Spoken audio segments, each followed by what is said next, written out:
Hello everyone! Magandang buhay! Unang-una po sa lahat ay gusto ko pong magpasalamat sa lahat ng nag-subscribe sa aking YouTube channel.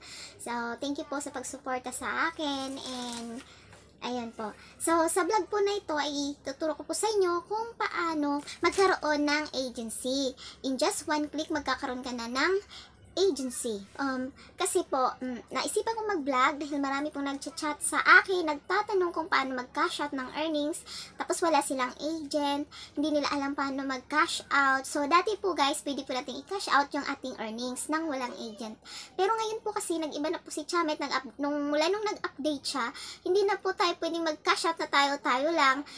Error po ang lumalabas. Kahit anong gawin po natin, tama naman po yung proseso ng ginagawa natin sa pag-cash out, error pa rin. Kasi po, iba na po ngayon ang proseso niya.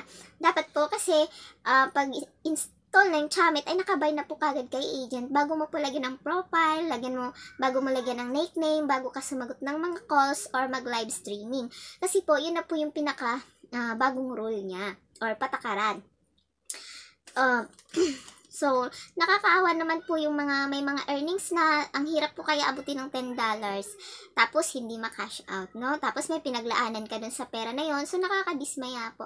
Kaya dapat po ay bayin muna kay agent bago po tayo mag-start na mag-work kay Chamet. Okay po?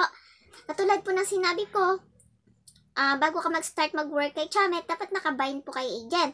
And paano po makabind kay agent? Meron pa akong link na ilalagay sa description box. Tapos po, i-click nyo na lang po yung link. And mapupunta na po kagad kayo dun sa phone number or Gmail, kung alin man po, or Google account, kung alin po yung gusto yung gamitin sa pag-sign up kay Chamet. And yung link na po na yon ay nakabind na po yun kay agent. So, once na mag-sign up po kayo doon, may agent na po kayo. Okay po. So, ngayon, kung may katanungan po kayo about po kay Chamet or meron kayong gustong itanong kay agent, ilalagay ko rin po sa description box yung kanyang messenger, yung link ng messenger ni agent. And yung messenger ko na rin po, ilagay ko na rin. Para in case na may itatanong kayo, so ipipm nyo lang po ako or si agent and para masagot po namin yung mga katanungan ninyo at matulungan din po or mag-guide po namin kayo. So, ayun lang po ang gagawin nyo guys, and para po hindi po tayo mahirapang mag-cash out ng ating earnings, ay dapat po naka-bind. So, maraming salamat sa panonood and sana'y nakatulong po ako sa inyo and God bless.